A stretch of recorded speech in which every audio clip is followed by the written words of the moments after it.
The World Health Organization says that the global death toll from the Ebola outbreak has risen to 8,153, with all but a handful of the recorded cases in West Africa.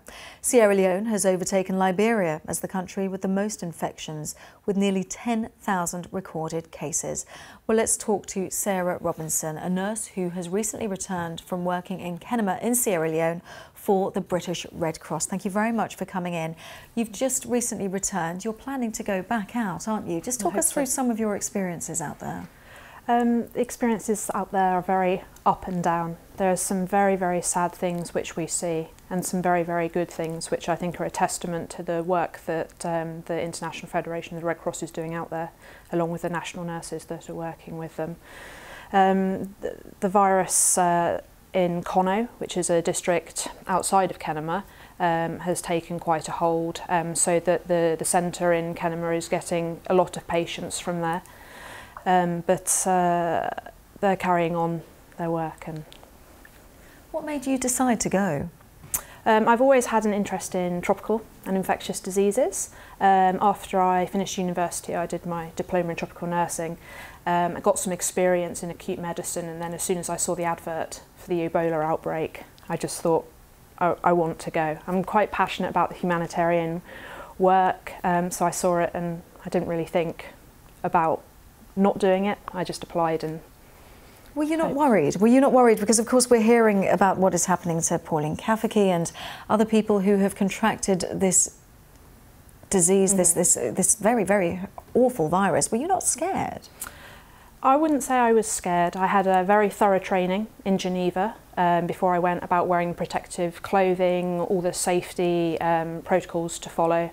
And there's humanitarian workers across the world at the moment in places of conflict where there's bombs going off and gunfire. And you know, there's a lot of risk for those people, and they're doing humanitarian work every day. Whereas at least with this Ebola outbreak, we know what precautions we can take. We know that we can wear the PPE, the protective clothing. We know that we can wash ourselves with chlorine when we come out.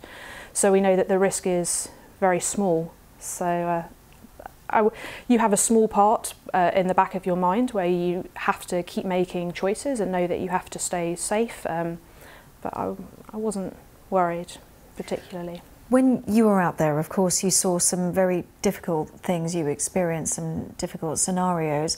Just talk us through some of the moments that really made you think twice. There were two moments which really stick in my memory.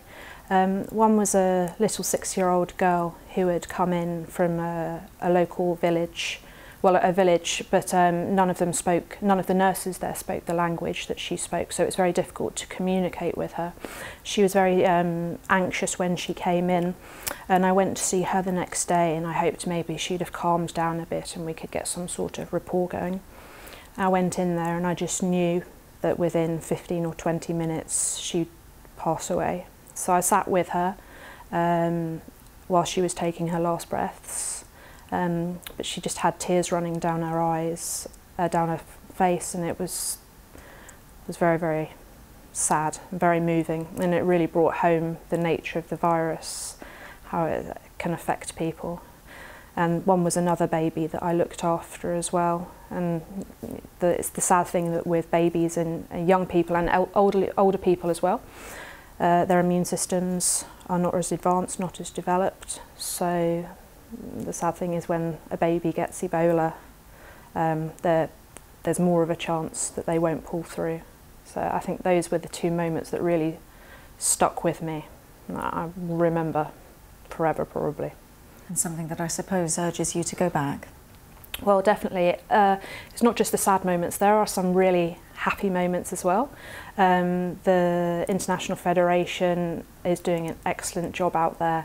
The international staff and the national nurses are all working together in a wonderful team, and there are people being discharged from the hospitals, and those are the sorts of things that make it worthwhile when you see a mother reunited with her child, or you see a family get to go, and you see how happy people are that they've beat the virus and that they can go home and carry on with their lives. That's what makes it worthwhile. Sarah Robinson, thank you for finishing on such a positive note, and we really do wish you the best of luck when you go back to Sierra Leone and volunteer with the British Red Cross again. Thank you very much for coming in to speak to us.